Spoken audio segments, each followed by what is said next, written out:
Be me 21, in college, not really working outside of some campus stuff. Living with my girlfriend of about 2 years in a small off-campus apartment. For the first year and a half, everything was pretty much perfect. We met in a literature class, hit it off talking about books, video games, movies. She was cool, funny, smart, didn't take herself too seriously. We'd spend weekends just hanging out, cooking bad food together, playing co-op games until 3 a.m. It was easy. It felt normal. Then, something started to shift a few months back. It wasn't a big sudden change. It was slow, like water turning up to a boil so gradually you don't notice until you're getting burned. She started spending more and more time on certain parts of the internet. Her social media feeds changed. The language she used started to change with it. Little words and phrases started creeping into our everyday conversations. Things like problematic, unpack that, and emotional labor. At first, I didn't think much of it. Just new slang she picked up. The first time it really felt weird was a movie night. We were watching some sci-fi movie we both loved, one with a complicated plot. There was a twist, and I got excited, pausing the movie. "Oh, wait, I get it now," I said, turning to her. "So the reason he could do that is because his future self already—" Before I could finish, she held up her hand. The look on her face wasn't excited. It was disappointed, annoyed. "Can you please not mansplain the plot to me? I'm capable of understanding it on my own." I just stared. Mansplain. We always did this. We'd pause movies and talk about theories, figure things out together. I tried to explain that I was just thinking out loud, sharing my excitement. The response was that my intent didn't matter as much as the impact. The impact was that I had implicitly suggested she wasn't smart enough to get it herself. The rest of the movie was watched in total silence. I felt like I'd stepped on a landmine I never knew was there. That was the beginning. After that, my normal behaviors started getting put under a microscope. Everything became evidence of some deep, hidden flaw in my character. I offered to carry her heavy backpack after a long day of classes.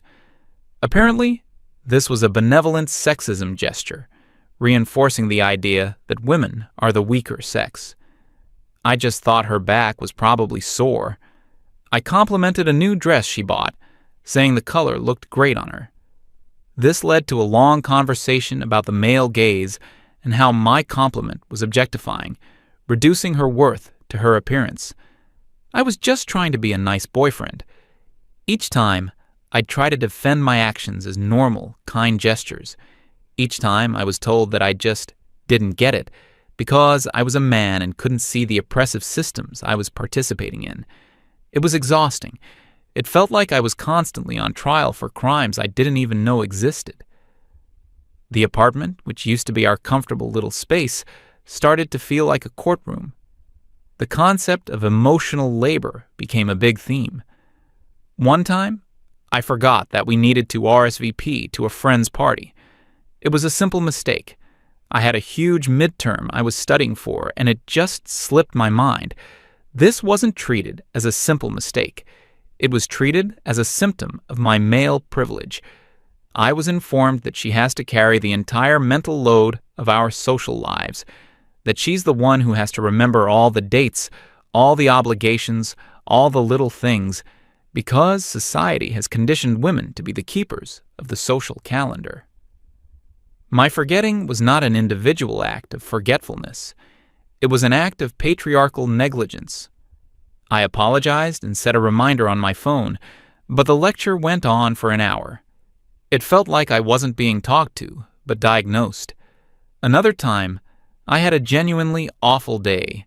A professor I respected basically tore apart a paper I had spent weeks on, in front of the whole class. I came home feeling completely defeated and just empty. I didn't want to talk about it. I just wanted to shut my brain off for a couple of hours. I mumbled that I had a rough day, and then fired up my PC to play some games with my buddies online. For me, that's how I decompress. I zone out, I joke around with friends, and after a while, I feel better. About an hour in it, she came into the room and stood there with her arms crossed. She asked me to take my headset off. She told me that my behavior was a classic example of toxic masculinity, running away from my feelings, refusing to be vulnerable, using escapism instead of processing my emotions in a healthy way. I tried to tell her that I just process things differently. I think things through on my own, and then I'm fine. Talking about it right away just makes it worse for me. This was not an acceptable answer. It was explained to me that this emotional constipation was a result of patriarchal conditioning that tells men they can't show weakness. By refusing to sit down and do the work of talking through my feelings with her, I was perpetuating a harmful cycle. So, I had to sit there feeling like garbage while my own girlfriend psychoanalyzed my coping mechanisms as a social disease. It didn't make me feel better. It made me feel like a specimen in a jar. The whole thing came to a head last month. I was home, studying for finals. It was a quiet afternoon. She came in from the grocery store, carrying 2 big, heavy-looking bags. She was clearly struggling a bit to get them through the door. Without even thinking, I got up from my desk. "Hey, let me get those for you. They look heavy." It was an instinct. You see someone struggling, you offer to help. That's it. The look she gave me was not one of gratitude. It was pure, distilled fury. She dropped the bags on the floor with a loud thud. A carton of eggs inside audibly cracked. "I can't believe you," she said, her voice shaking a little. I was completely lost. "What? What did I do?" "What did you do?" she repeated, her voice getting louder. "You just saw me, a capable woman, and you immediately assumed I was too weak to carry my own groceries. You didn't even ask. You just moved to take over." I stood there, baffled. I was just trying to be helpful. "No," she cut me off. "You were performing masculinity. You were asserting your strength over my perceived weakness. It's a microaggression, Harry. It's one of 1,000 little ways that men reinforce the idea that women need them, that we're helpless without them." I just sighed. I was too tired to have this fight again. "Look, I'm sorry. I wasn't thinking about any of that. I just saw the bags were heavy and wanted to help you." My exhaustion and lack of engagement seemed to make it worse. Her face crumpled, and she started to cry. Not loud, hysterical crying, but quiet, wounded tears. It was way more effective. "You see?" she said, her voice choked with emotion. "You don't even see it. You don't see how this behavior, day after day, wears me down. It makes me feel like you don't see me as an equal. It hurts me, deeply." She sat down on the couch and buried her face in her hands. I felt this wave of guilt wash over me, which was exactly the point I realize now. I sat down next to her, not knowing what to say. "I don't want to hurt you." She looked up, her eyes red. "I know you don't. I believe that you don't do it on purpose, but the impact is still there. Your programming runs so deep that you're not even aware of it." She took my hand. Her tone shifted from hurt to a kind of gentle, therapeutic concern. "I love you," she said softly, "and I'm not giving up on us. But we can't go on like this. It's not healthy for me. It's not healthy for you either. You need to unlearn these toxic behaviors." I braced myself for a breakup speech, but it wasn't that. It was something else. "I've been doing some research," she continued. "I found a therapist, someone who specializes in couples counseling, who understands these modern dynamics. I made an appointment for us." My stomach dropped. "Therapy? I don't think we need therapy. We just need to communicate better." "This is communicating better," she insisted. "This is getting a neutral third party to help you see your own blind spots, to help you do the work on yourself that you need to do. For us. So we can heal." It wasn't presented as an ultimatum. It was presented as a rescue mission, a life raft she was generously offering to me, the drowning man. If I said no, I wasn't just refusing therapy. I was refusing to do the work. I was refusing to heal. I was refusing to care about her feelings. I was cornered. Every path except yes made me into the villain of the story. I looked at her, crying on the couch because I had offered to carry groceries. I looked at my textbooks for the finals I was already stressed about. I just wanted the drama to end. I wanted peace. "Okay," I said, the word feeling like a stone in my throat. "Fine, I'll go." She immediately stopped crying.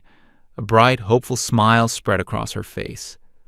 "Oh, good," she said, hugging me tightly. "You won't regret this. This is going to be so good for you, for us." I just sat there, feeling a cold sense of dread. I didn't feel like we were going to be saved. I felt like I was being walked to my own execution. The therapy session was scheduled for a Tuesday afternoon, about a week later. The whole week leading up to it was tense. My girlfriend was acting incredibly sweet and supportive, but in a weird, clinical way. She kept saying things like, "I'm so proud of you for taking this step," and "This is the first day of your healing journey." It felt less like we were a couple, and more like she was my life coach, and I was her failing student. She had a whole folder prepared for the meeting, a literal folder with notes, tabbed sections, and highlighted articles from the internet. I felt like I was being audited. We got to the therapist's office. It wasn't what I expected. I was picturing some trendy, minimalist space with a young therapist who would nod along and use the same buzzwords she did. Instead, the building was old, and the office was classic.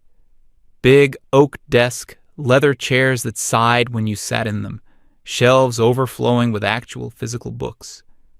The therapist himself, Dr. Evans, was a guy who looked to be in his late 60s. White hair, glasses, wearing a simple sweater. He had a calm, quiet demeanor. He shook our hands, offered us water, and just sat back in his chair, letting the silence hang for a moment. He finally broke it with a simple, "So, what brings you in today?" My girlfriend took that as her cue. She opened her folder and launched into her presentation. It was even more organized than I thought. She had a list. She started with the mansplaining incident during the movie, framing it as a pattern of me devaluing her intelligence. She moved on to the emotional labor issue, detailing how she had to manage our social calendar and my supposed refusal to participate in the mental load of the relationship. She brought up the night I came home from my bad day at college, describing my desire to play video games as a textbook case of toxic masculinity and an inability to be vulnerable. And of course, the grand finale was the grocery bag incident, the microaggression that proved my ingrained patriarchal mindset. Through it all, she was articulate and passionate. She used all the right terminology. She sounded completely convincing, like a prosecutor making a closing argument. She would occasionally look over at Dr. Evans, clearly expecting nods of agreement and validation. Dr. Evans, however, was a stone wall. He just listened. He didn't nod. He didn't frown. He just made a few notes in a small leather-bound notebook. I just sat there, feeling smaller and smaller with every accusation. It felt like my reality was being rewritten in front of me. When she finally finished, there was a long pause. Dr. Evans put his pen down and looked at me. His expression was completely neutral. "Harry?" he said, his voice even. "I've heard your girlfriend's perspective. I'd like to hear yours." I kind of stammered for a second. I wasn't prepared to speak. I felt like the verdict was already in. I don't know," I started. "I guess I didn't see it that way." I explained my side of each incident, just like I had at home. I explained that with the movie, I was just excited and thinking out loud, not calling her dumb. I said I was trying to be more mindful of dates and plans, but sometimes I just get overwhelmed with schoolwork and forget things. It wasn't a malicious act. I told him that playing games after a bad day helps me clear my head, and that I didn't want to burden her with my problems right away. When I got to the grocery bags, I just shrugged. I was just trying to help, I said. That's all there was to it. It was meant to be a nice gesture. I felt kind of pathetic, like all my explanations were weak excuses against her mountain of evidence and theory. Dr. Evans listened to me with the same quiet intensity he had shown her. When I was done, he nodded slowly. Then he turned back to my girlfriend. The questions began. They were simple, direct questions. "Shannon," he started, "let's talk about the movie. When Harry shared his theory about the plot, did he say something like, 'You're probably too slow to get this, so let me explain'?" She blinked. "Well, no, not in those words." "Did he interrupt you while you were speaking? Did he dismiss your ideas?" "No, but the implication was there, the dynamic." "I'm not asking about the dynamic," Dr. Evans said gently but firmly. "I'm asking about what actually happened. Did he insult your intelligence, or did he share an idea with you?" She shifted uncomfortably in her seat.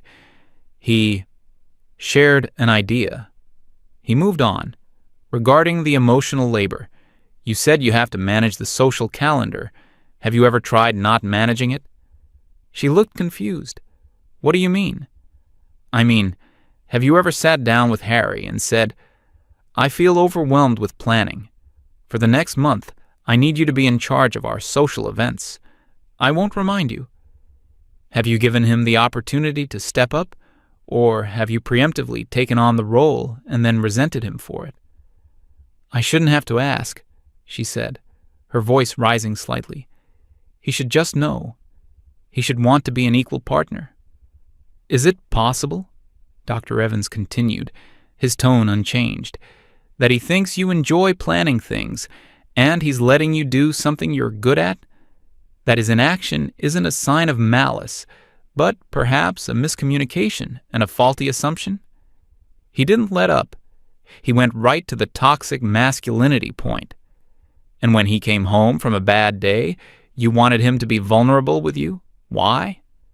"Because healthy partners share their feelings," she said, exasperated. "Is it for his benefit or for yours?" Dr. Evans asked. "Did you feel that talking about it would genuinely make him feel better, or did you need him to perform vulnerability for you to feel secure in the relationship? Is it possible that what you call healthy processing is simply your preferred method, and his is just different?" She was starting to look flushed. This was not going according to plan. Then he got to the grocery bags. "Shannon, let's imagine a different scenario," he said. "Imagine you and Harry are walking down the street and you see an elderly man drop his groceries. What do?" "I'd help him pick them up, of course." "Why?" "Because it's the kind thing to do." "When you help that elderly man, are you making a statement about the systemic frailty of the elderly? Are you reinforcing ageist power structures?" "No, that's ridiculous. I'm just helping someone who needs it." Dr. Evans leaned forward slightly. "Then why is it impossible for you to believe that when Harry offered to help you, he was also just helping someone? Why must his action be viewed through a political lens, while yours is simple kindness?" My girlfriend was completely silent. Her folder lay forgotten in her lap. The confident prosecutor was gone. In her place was a confused, angry young woman who was being systematically dismantled. "You're taking his side," she finally whispered, her voice trembling with rage. "You're just like him. You're an old white man. You're part of the system. You can't possibly understand." Dr. Evans leaned back in his chair and looked at her, not with anger, but with something that looked like professional sadness. "My job isn't to take a side," he said calmly. "My job is to listen to what's being said and reflect it back. And what I'm hearing is this. I hear a young man who, by his own admission, is sometimes forgetful and not always the best at communicating his feelings. But his actions, as he describes them, seem to stem from a place of care." He then turned his gaze fully on her. and I hear a young woman who has learned a very specific, very rigid language to interpret the world, a language that automatically translates benign actions into malicious aggressions. You've stopped seeing your boyfriend Shannon. You see a collection of concepts. You see the patriarchy, toxic masculinity, and male privilege. You've put an ideological filter between yourself and him, and the filter is so dense that you can no longer see the actual person standing on the other side. He let the words hang in the air. You brought him here to be fixed, but from where I'm sitting, he's not the one who is breaking your relationship. That was it, the final blow. She stared at him, her mouth open, completely speechless. Then she looked at me with a look of pure betrayal. Without another word, she stood up, grabbed her purse and her useless folder, and stormed out of the office, slamming the door behind her. I just sat there, stunned into silence. The noise of the slammed door echoed in the quiet room. Dr. Evans looked at me. "Well," he said with a small wry smile, "I suspect that's the last we'll be seeing of her." He leaned forward, his expression becoming more serious. "Son, a relationship is a partnership, not a re-education camp. Don't ever let someone treat you like a political project that needs to be perfected. You deserve a partner who sees you, not a walking textbook of theories." I nodded, not really able to form words. I just felt clear, like a fog had lifted. I thanked him, paid for the session, and walked out. When I got back to the apartment, half her stuff was already gone. Her clothes were gone from the closet. Her books were gone from the shelves. On the kitchen table was a note. It said, "I can't be with someone who is so resistant to growth. You have so much work to do on yourself, and you refuse to even see it. I hope one day you understand the damage you've caused." I read the note, and I laughed. Not a sad laugh, a real, genuine, relieved laugh. The damage? The only damage was the constant gnawing anxiety of walking on eggshells every single day. And now it was gone. I crumpled up the note, tossed it in the trash, and walked over to my PC.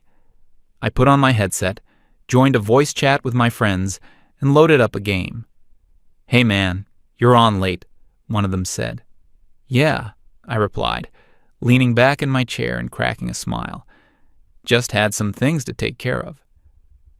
For the first time in months, the apartment was quiet, and it felt like home again.